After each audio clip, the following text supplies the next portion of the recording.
Hello everyone, कैसे हैं आप सब। आई होप अच्छे ही होंगे। आज की वीडियो में हम बात करने वाले हैं बीपीएससी 107। ये एक गेस्ट पेपर है जिसमें कि सारे टॉपिक कवर किए गए हैं जो कि एग्ज़ाम में आने की पूरी संभावना है। तो इस सब्जेक्ट का नाम है अंतर्राष्ट्रीय संबंध के दृष्टिकोण और विश्व इतिहास। इसको हमने सॉल्व किया है।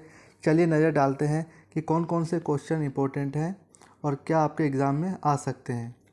सबसे पहले तो अगर आप वीडियो को पहली बार देख रहे हैं तो चैनल को लाइक ज़रूर करें, सब्सक्राइब कर लें ताकि ऐसी वीडियो आप सभी तक पहुंचती रहे और इग्नू की सारी अपडेट आप सभी के पास सबसे पहले पहुंचे।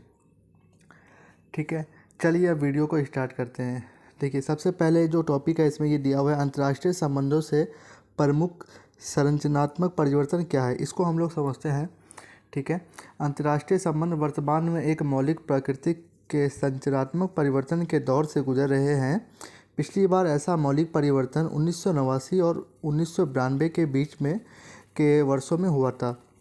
संरचनात्मक बदलाव की ऐसी अवधि आधुनिक इतिहास में बार बार आई है। यह मामला फ्रांसीसी क्रांति 1789 से लेकर 1795 के दौरान नेपोलियन युद्धों की समाप्ति के बाद 1814 से 1820 और साथ ही 1848 के बाद का था, जब आधुनिक संसदीय लोकतंत्र ने अधिकांश यूरोपीय राज्यों में खुद को स्थापित करना शुरू कर दिया था। 1890 और 1910 के बीच, जब तक अपेक्षाकृत शांतिपूर्ण यूरो केंद्रीय दुनिया अराजकता और राष्ट्रवाद की स्थिति में वापस आने लगे। 1925 से 1939 तक, जब युद्ध के बाद के आदेश ध्वस्त होने लगे। 1945 और 1955 के बीच की अवधि में, इसके दौरान नई पश्चिमी दुनिया और पूर्व और पश्चिम के बीच संघर्ष का उदय हुआ और अंत में 1989 या 1992 के बीच का वह मोड़ जिसने पूर्व पश्चिमी संघर्ष को समाप्त कर दिया। इन सभी चरणों में समानता है कि अब तक प्रचलित अंतर्राष्ट्रीय संबंधों के राजनीतिक, आर्थिक और सांस्कृतिक ढांचे ने पूरी तरह से नए संरचनात्मक को रास्ता दिया। पिछले 225 वर्षों में इस तरह की परिवर्तनकारी प्रक्रियाओं की लगातार घटना न केवल मानव इतिहास में अभूतपूर्व है, बल्कि यह भी इंगित करती है कि ऐसे परिवर्तन उस गतिशील का हिस्सा है जो आधुनिकता को नियंत्रण करता है। संरचनात्मक परिवर्तन की इन अवधियों को इतना महत्वपूर्ण बनाया है कि उन परिवर्तनों की प्रतिक्रिया में सबसे शक्तिशाली नेताओं द्वारा लिए गए राजनीतिक निर्णय की दूरगामी प्रभाव पड़ते हैं। वे अक्सर यह निर्धारित करते हैं कि क्या अंतर्राष्ट्रीय संबंध व्यवस्थित और शांतिपूर्ण है या इसके बजाय अराजकता और अस्थिरता और युद्ध के प्रबल होने की विशेषता है। नतीजतन ऐसे चरणों के दौरान जोखिम और लाभ दोनों ही बहुत अधिक होते हैं। 20वीं शताब्दी के पूर्वोत्तर के दौरान लिखा गया साहित्य अपने समय की महान आपदाओं की खोज करता है। शांति, युद्ध और प्रमुख शक्तियों द्वारा लिए गए राजनीतिक निर्णयों के बीच अंतर्संबंध पर जोर देता है। Karl Polanyi, Joseph Schumpeter, John M Keynes, होजो हॉलबोर्न, हेरोल्ड लॉस्की और नॉर्मन स्मेट्स जैसे लेखकों ने अनियमित मुक्त बाजार अर्थव्यवस्था के आत्मविनाशकारी परिणामों और परिणामी परिवर्तन, संसदीय सरकारी प्रणालियों के विफल होने की ओर इशारा किया। राष्ट्रवाद का उद्देश्य संरक्षणवाद, सैन्यवाद, सामाजिक की दुनिया में सुधार उद्देश्य के विभिन्नताओं के अनुसार 20वीं सदी की तबाही 2 विश्व युद्धों, राष्ट्रीय समाज और बोल्शेविक के बीच बचा सकता था अगर उन्नत ज़्यादातर पश्चिमी औद्योगिक राज्यों के राजनीतिक बड़े पैमाने पर गरीब लोगों की रक्षा करने के लिए तैयार होते थे। अस्तित्व और जोखिम के राजनेताओं के धन में पुनर्वितरण के मध्य वर्ग के डर को दूर करने में सक्षम थे। हालांकि अधिक बार नहीं, घरेलू स्थिरता, राष्ट्रवाद और दूसरों के प्रति अलगाववाद के माध्यम से प्राप्त की गई, अक्सर सैन्यवाद और साम्राज्यवाद के माध्यम से परिणाम स्वरूप अंतर्राष्ट्रीय राजनीति की संरचनाओं के मूलभूत परिवर्तन हुए। 1870 और 1880 के दशक के दौरान अंतर्राष्ट्रीय संबंध अपेक्षाकृत सौहार्दपूर्ण बने रहे। अन्य क्षेत्रों में आर्थिक और सांस्कृतिक एकीकरण के साथ साथ सहयोग और अन्योन्याश्रय के अनुसार उच्च स्तर थे। ठीक है, ये एक्सप्लेन कर दिया हमने। बाकी अगर आपको इसका PDF चाहिए तो आप हमसे ले सकते हैं। काफ़ी मिनिमम कॉस्ट में आपको मिल जाएगा, जिससे आप लोग पढ़ के इजीली पास हो सकते हो। ठीक है। और इसमें अगला जो दिया हुआ है दूसरे नंबर पे, संयुक्त राष्ट्र के लोकतांत्रिक का क्या अर्थ है, इसको एक्सप्लेन किया गया है। लोकतंत्र संयुक्त राष्ट्र का एक प्रमुख मूल्य है। संयुक्त राष्ट्र मानवाधिकार, विकास और शांति और सुरक्षा को बढ़ावा देकर लोकतंत्र का समर्थन करता है। संयुक्त राष्ट्र चार्टर पर हस्ताक्षर किए जाने के बाद 75 वर्षों में संयुक्त राष्ट्र ने किसी भी अन्य वैश्विक संगठनों की तुलना में दुनिया भर के लोकतंत्र का समर्थन करने के लिए और अधिक किया। संयुक्त राष्ट्र सुशासन को बढ़ावा देता है, चुनावों की निगरानी करता है, लोकतांत्रिक संस्थानों और जवाबदेही को मजबूत करने के लिए नागरिक समाज का समर्थन करता है, गैर औपनिवेशिक देशों में आत्मनिर्णय सुनिश्चित करता है, यह संघर्ष के बाद के देशों में नए संविधान को प्रसारण में सहायता करता है। लोकतंत्र के समर्थन में संयुक्त राष्ट्र और गतिविधियों को संयुक्त राष्ट्र विकास कार्यक्रम, संयुक्त लोकतंत्र को शांति यजमान विभाग, राजनीतिक शांति निर्माण मामलों के विभाग के माध्यम से चलाया जाता है। मानव अधिकार के लिए उच्चात्मक और कार्यालय और अन्य लोगों के अलावा लैंगिक समानता और महिलाओं के सशक्तिकरण के लिए संयुक्त राष्ट्र इकाई यूएन महिला संयुक्त राष्ट्र सरकार के विशिष्ट मॉडल की वकालत नहीं करता है, लेकिन मूल्यों और सिद्धांतों के समूह के रूप में लोकतांत्रिक शासन को बढ़ावा देता है, जिसका पालन अधिक भागीदारी, समानता और सुरक्षा और मानव विकास के लिए किया जाना चाहिए। लोकतंत्र एक ऐसा वातावरण प्रदान करता है जैसे मानव अधिकारी और मौलिक चाहिए। लोकतंत्र का ऐसा वातावरण प्रदान करता है कि स्वतंत्रता को सम्मान करता है और जिसमें लोगों की स्वतंत्र रूप से व्यक्त की गई इच्छा का प्रयोग किया जाता है। निर्णयों में लोगों की बात होती है और वे निर्णय लेने वाले को जवाबदेह ठहरा सकते हैं। महिलाओं और पुरुष को समान अधिकार है और सभी लोग भेदभाव से मुक्त हैं। ऐसे मूल्य मानवों अधिकारों और सार्वभौम घोषणा में सम्मिलित लोगों की इच्छा सरकार के अधिकार और आधार होगी कहकर लोकतंत्र की अवधारणा को प्रस्तुत करता है। नागरिक और राजनीतिक अधिकारी पर अंतर्राष्ट्रीय वाचा उन्हें और भी आगे विकसित करती है और अंतर्राष्ट्रीय कानून में लोकतंत्र के सिद्धांत के लिए कानूनी आधार निर्धारण करते हैं। उदाहरण के लिए इससे अभिव्यक्ति की स्वतंत्रता, शांतिपूर्ण सभा का अधिकार और दूसरों के साथ जुड़ने की स्वतंत्रता का अधिकार शामिल है। महिलाओं के खिलाफ सभी प्रकार के भेदभाव के उन्मूलन कन्वेंशन पर निर्धारित करता है।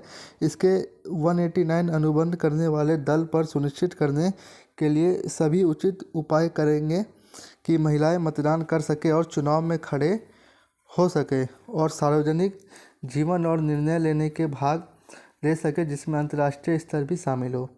ये दूसरा टॉपिक भी कवर हो गया। बाकी इसकी आप पीडीएफ चाहते हैं तो डिस्क्रिप्शन में नंबर है, कांटेक्ट करके पीडीएफ भी हमसे ले सकते हैं। चलिए अब तीसरे टॉपिक की तरफ नज़र डालते हैं। समकालीन में मानवीय सरोकारों के 3 महत्वपूर्ण मुद्दों की पहचान करें। मानवतावाद की अवधारणा युद्ध और सामान्य आपदा दोनों पर लागू होती है और सिद्धांत पर आधारित है कि मानव पीड़ा के चरम मामलों के बाहरी एजेंट ज़रूरतमंदों लोगों को सहायता प्रदान करते हैं और ऐसा करने से सम्मान और यहाँ की एक अधिकार दिए जाने चाहिए। उनके कार्यों को अंजाम दे रहे। हालांकि मानवीय एजेंसियों में नीति निर्माता और ज़मीन पर सहायक कार्यकर्ताओं को ऐसे अधिकारों को निर्धारित करने की चुनौतियाँ एक जटिल सेट का सामना करना पड़ता है। वाणिज्यिक क्षेत्र में संचालक के लाइसेंस के रूप में जाना जाता है और तटस्थता के नैतिक उच्च आधार के दावों के बारे में कोई भी आरामदायक निश्चितता एक तेज़ी से खोखली अनूठी है।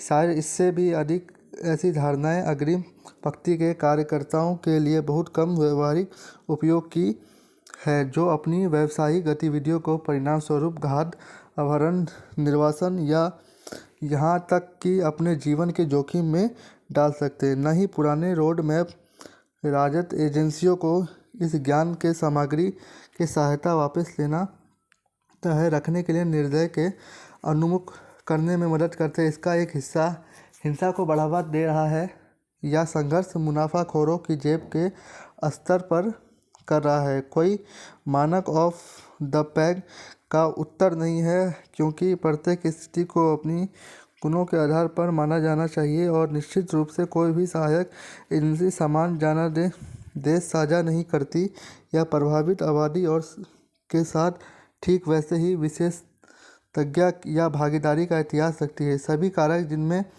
यह तय करने का तौला जाना चाहिए कि इतिहास की कार्रवाई का उपयुक्त तरीका है। अंतरिक्ष के कारणों के लिए हमने प्राकृतिक आपदाओं से जुड़ी प्रारंभिक चेतावनी, रोकथाम और शमन के क्षेत्रों को कवर करने की मांग नहीं की है। हालांकि निश्चित रूप से दोनों हमेशा जुड़े हुए हैं, जैसा कि आंचे में एशियाई सुनामी के मद्देनज़र बहुत स्पष्ट हो गया है। श्रीलंका यह लंबे समय से माना जाता है कि चूँकि विनाशकारी घटनाएं गरीबी और हाशिए पर लोगों को असमान रूप से प्रभावित करती है, वे मौजूदा सामाजिक को उजागर करती है और तेज करती है। विभाजन और संरचनात्मक अन्याय, उदाहरण के लिए 1947 में बंगाल अकाल, गरीबी और अकाल प्राप्तता पर अभाव पर एक निबंध 1984 पर अपने मौलिक काम के अनुमत के सैन्य के तर्क में दिया जाता है। इस तरह के भोजन की कमी कामकाजी लोकतंत्र से नहीं होती है। इस तरह रोजर प्लांट्स ग्वाटेमाला अनुचरण डिजाइस में दिखाया जाता है। 1974 के भूकंप ने राज्य की हिंसा में तीव्रता ला दी, जिसके परिणामस्वरूप 20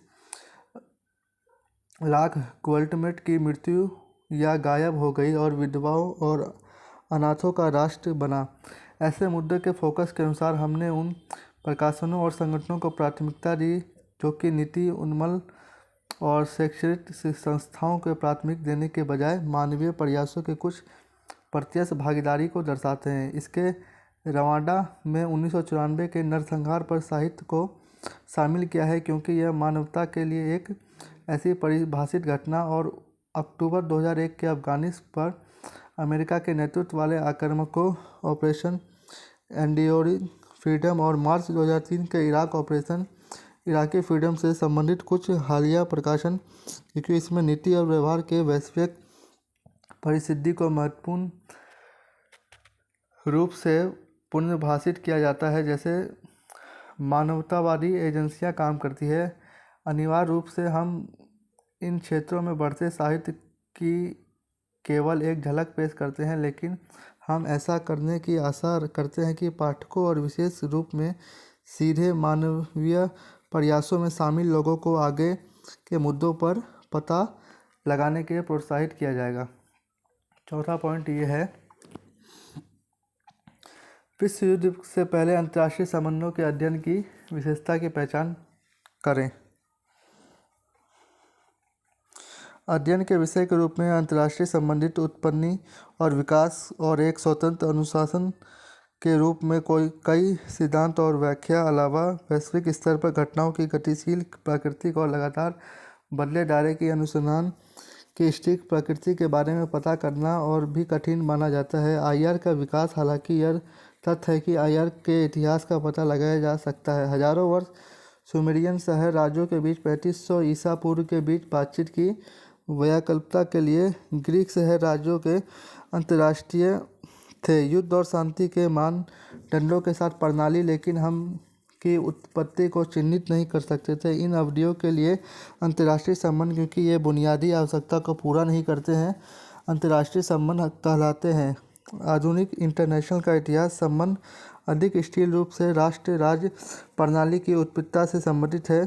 17वीं शताब्दी इस संदर्भ से में 1668 के वेस्टफैलिया की शांति संधि, जो मानवता प्राप्त संभूत राष्ट्रीय राज्यों के विचार के वास्तविक शुरुआत माना जा सकता है। अंतर्राष्ट्रीय संबंधों के इस संधि से पहले यूरोपीय मध्य युगीन संगठन राजनीतिक सत्ता पर अस्पष्ट श्रेणीबद्ध धार्मिक व्यवस्था पर आधारित थी।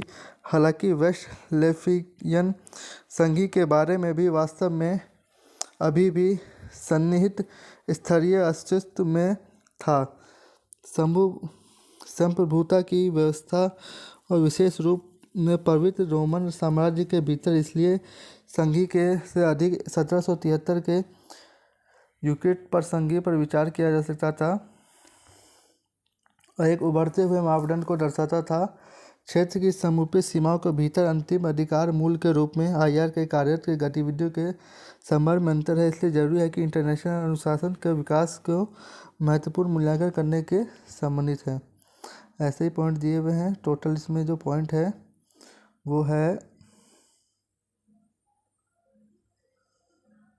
टोटल 20 पॉइंट है। तो अभी हमने 4 पॉइंट ही कवर किए हैं। बाकी के पॉइंट मैं आपको यहाँ पे स्क्रॉल कर देता हूँ और आप ऐसे देख सकते हैं। नहीं तो आप इसकी PDF हमसे ले सकते हैं। व्हाट्सएप पे मैसेज करके डिस्क्रिप्शन में हमारा नंबर है, वहीं से कांटेक्ट कर सकते हैं।